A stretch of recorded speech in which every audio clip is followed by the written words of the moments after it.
I know I'm important, but you guys haven't been great on the QB front. Who are you going to get me Next question, as your quarterback?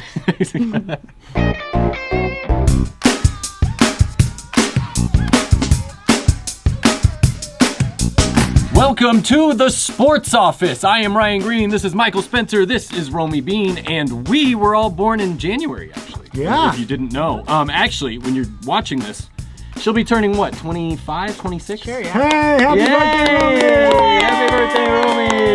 There you go. The Denver Broncos going the coach searching. They're just feel like they're the rock band Fish, and they're just going all over the country in as many days as possible. And I think they know who they want. Yeah. I mean, I'm sure it's open. George Payton's a big due diligence guy. Yes. Right. We're actually going to do a little role play of these coach interviews. Happy birthday to me, indeed.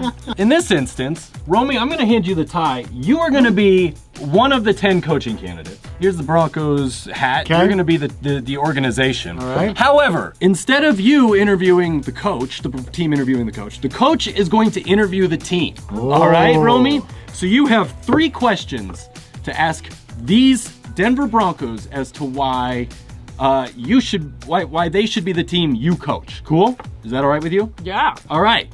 Since the guy that you really want, I'm very in demand. Mm-hmm. I'm getting a lot of interviews. Mm-hmm. Why should I pick you? Well, have you seen what we do on the defensive side of the ball? Doesn't matter who's the head coach. We were actually pretty decent under Vance Joseph. We were pretty decent under Vic Fangio, too. Got a lot of players on that side of the ball. We made a lot of good draft picks over the last couple of years on offense and on defense. We don't exactly use those guys particularly well. Conversation for another story. But I think you're going to like the talent. That's why they need you. That we have in the locker room. Speaking of that talent. Please don't ask about quarterback. That's exactly where I was going. You guys haven't been great on the QB front. Who are you going to get me Next question, as your please. quarterback? My third question. I don't know if you can pass on a question in an interview. That would be good, right? Like, yeah, I'm not going to answer that one. Yeah, that's actually a good question. We don't really have an answer for that right now. There's some guys out there that we're taking a look at that, potentially if you get the job, we would love for you to stick them in your suitcase and bring them with you if you're coming from Milwaukee area. But we got to figure out the quarterback spot. How safe would I be if and when a new owner comes in? What kind of guarantee can you give me? We'll give you at least 1 year. Nope. You want more than that? No, I'll give you a 4-year contract. He's got deep pockets. If he wants to buy you out, don't worry about it. You're going to get a nice payoff. Oh, yeah, that's from true. your That's True, contract. Vic Fangio's still getting paid pretty well by the You Broncos. Exactly. gotta pay me out anyway. That was very good. I thought those were good questions, Mike. I think those Can't were. believe she asked about the quarterback. I'm amazed. I'm amazed that the coach would want to know something about the quarterback. Kind of keep your team hat on, but for different teams, because next we're going to do a little mid-season pulse check on the 2 teams at Ball Arena. That's up next. Welcome back to the Sports Office. It is time for a segment we call Read My Mind. We're going to do this segment to kind of do a little, mid-season check on the Avs and Nuggets, see where you guys are at. We did this to start the season, and you did the Avs, and Mike did the Nuggets. So you're going to do the Nuggets, Mike's going to do the Avs this time, and we're going to start with the Avs. So, Mike, you get the whiteboard. All right. So with Read My Mind, Michael's going to write his answer to my question down, and then Romi's going to try and guess his answer. Michael Spencer, have the Avs so far met your expectations? Is this just a yes, no? This is probably just a yes/no. Yeah, I would think this is a yes/no. No, it's more. I guess it's I'm more. kidding. It's yes. I'm going to go with a simple yes on this one. Yes? Yes. Okay, all right. It was shaky to start the year, Okay, right? okay, yes. There was a lot going on, and there were some injury issues, there were some COVID issues, there were some goaltending issues. But as of late, especially since that COVID pause, I think you have to say that this team is playing incredible hockey right now. Second question for you. What or who has been the biggest surprise on the Avs so far this season? That's a good one. Romi Bean, what did Mike put down as the biggest surprise for the Avs this year? Nazem Kadri. You guys, all right. Well done. He's been unbelievable. Yeah. He's No been... one thought, oh, he's going to be the guy leading the Avs in points in January. All right, well, you guys are apparently on the same page. Should add some money signs here because he's in a free agent. Oh, is it? Ooh. Free agent deal coming man. up. They've had 2 disappointing playoff runs the last couple years. So, what is the biggest thing stopping them from getting past the second round this year again? What is the biggest thing stopping them from getting to the Stanley Cup? I am going to say, Michael is going to say goaltending. Jeez, what is the plan? Simpatico. Yes! They've been down in all of these games. They have been giving up 4 or 5 consistently.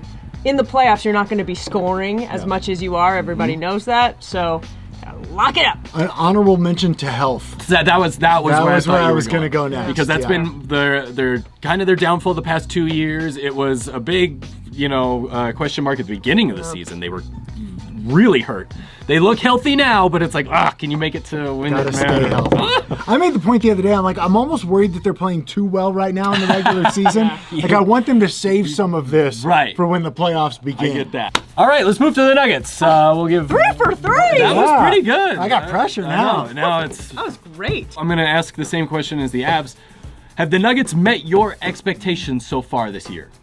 Keep in mind, we knew Jamal Murray was hurt at the beginning. We were doing it. So, the way I wrote it was okay. very hideous. All right, Michael Spencer, have the Nuggets met Romi's expectations this? I'm gonna say no. Romi's got high standards. I'm gonna go no. Okay. 2 games over 500 after 44 games or 42 games is not meeting expectations. Romi, have they? But Michael has met my expectations. Damn! The fact that Nikola Jokic can almost win a game by himself, he needs a lot of times this much more help. So That's the a fact that fair they're point. only 2 games above 500, and there are times the minute he leaves the court, you're like, come on. All right, Romi, next question.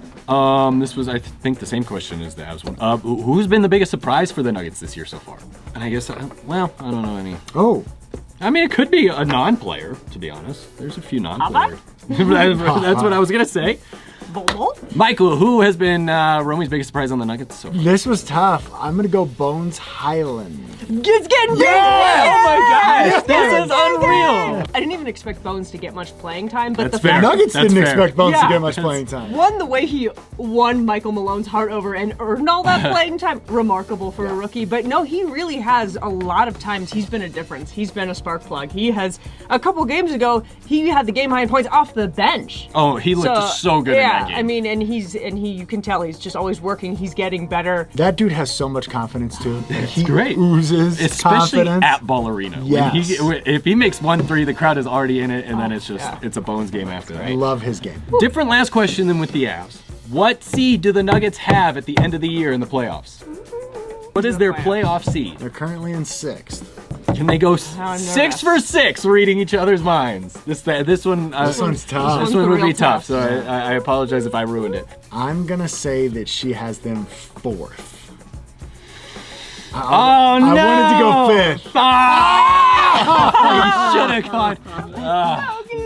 That was close to perfect. I'm thinking they're not rushing Jamal. We've heard that. So if it stays kind of as status quo, I think 5th is still a good spot for them, especially if you get those guys back for the playoffs. Then you're a per se, dangerous 5 seed. And again, Right. you don't want to rush those guys back, but have them back for the playoffs. I'm assuming Jamal and MPJ aren't back till the playoffs. Okay. That was my... So Romi doesn't see a lot of movement for the Nuggets playoff seed, but there's a lot of movement in Boulder. I'll tell you what I'm talking about coming up next. Once again, welcome back into the sports office. Guys, if you are traveling out of the state of Colorado, you're probably a CU football player because, my gosh, when the offseason started, I was not surprised that a few players left into the transfer portal. That almost seems kind of probably the regular thing now in college football. Yeah. But wow, they are up to what, 20 players that are now transferring? I think Dimitri Stanley was the most recent one. They lost Brendan Rice, Jerry Broussard. Yeah, I don't think they've hit quite 20 yet, but they are teetering. It's a lot. I want to ask you two, do you think it's really that bad in Boulder? Or do you think it's just kind of a snowball effect that, where it was just like a couple players and then all the other players uh-oh, maybe I need to get out of here? I think it's a combination of things. First of all, none of these guys were recruited by Carl Durrell. I do wonder if Durrell has made an effort to keep them, if it's okay, if you want to go elsewhere, go elsewhere. I don't know what that dynamic is, but none of them were recruited by Durrell. I would love to be a fly on the wall in that building because I'm curious if there are conversations. Are these players going to Durrell and saying, hey, I'm not coming back, or is it just that's a fair point. send them a text and leave? I think what's most interesting is that these guys are staying in the Pac-12. They're going to schools that CU plays every single year. Yeah. And so I think that's kind of alarming as well. And these were guys who were playing big roles for this team. And I think what they're seeing is the team's not very good right now. And this program's not very good. And fair. if you have an opportunity to go to a USC or go to an Oregon, I think that you're looking at guys who feel like the grass is greener. May or may not be the truth at the end of the day, but I think it's hard to argue with the fact that there's something going on in Boulder and those guys are looking for opportunities elsewhere and maybe think that they can have a better college career elsewhere than they could at Boulder. Put yourself in the cleats of a Buff player right now. Are you looking at the transfer portal going, this is going to be a rough year with all these guys gone? Or are you now going, hey, chances of me playing football now have skyrocketed and maybe there's a little oversaturation in the transfer portal? That's the mindset that you want those guys to have, right? Absolutely. And if I'm Carl Durrell and the assistant coaches on that staff, that's what I'm telling these guys. Hey, look, we're in danger of losing 2 of our top 4 receivers from last year. That means you have a chance to step up if you're in that receiver room. I think that it's wide open in terms of that depth chart for the CU Buffs at nearly every single position. So I think that that's how they are going to bounce back from this, or at least keep afloat from this if they have that mindset. And if I'm the coaches, that's what I'm selling, guys. Okay, good conversation. Let's wrap up the show with our Hats Off segment. If you are unfamiliar with Hats Off, this is where we give a little recognition to someone who had a good week, good game, good month, good year, whatever. They haven't really gotten enough recognition for what they've done, so that's what we're hopefully here to do. Romi Bean, would you like to start? Michael, would you like to start? I'm looking. I'm on the hunt. Do we have a DU hat? We do have a DU hat. It's on the second shelf. All right, Michael's going to start with this. Hi-O's. Tevin Smith. Yes. Boom. 23 points, 10 rebounds, 7 for 7 from the field, including 1 for 1 from the three-point line, 8 for 8 from the free throw line, 23 points, 10 rebounds, and DU snapped its 42-game road losing streak Monday night. And shout out to Jeff Wolben, too, the head coach. He's doing great things. Mine's actually not for a single person. My hat's off goes to the... My hat's off goes to Avalanche fans who rallied together to get Nazem Kadri into the All-Star game. Avs fans went crazy. They made sure to make Vegas nasty, as we're saying now. Are we saying that? They were saying make Vegas nasty. Do we have to? Oh, okay. Not nasty. Okay. All right, I'll wrap it up. I may be a CSU Ram, as the CSU Ram hat falls. But my hat's off. We're going to CU women's basketball team. They may have lost to Stanford and no longer be undefeated, but dang, they're just a fun team. I was watching that Stanford game and they were so fun to watch. And to be the last women's basketball team to be, to have a loss on the year, hats off to you, ladies. That's awesome. Last men or women's team. Yeah. Fair point. Yeah. Good on you for crossing party lines for that one. Yeah, it hurts. It hurts. I gotta take a shower. That's it for us. I am Ryan Greene. This is Michael Spencer. This is Romi Bean. And thank you for coming to the Sports Office.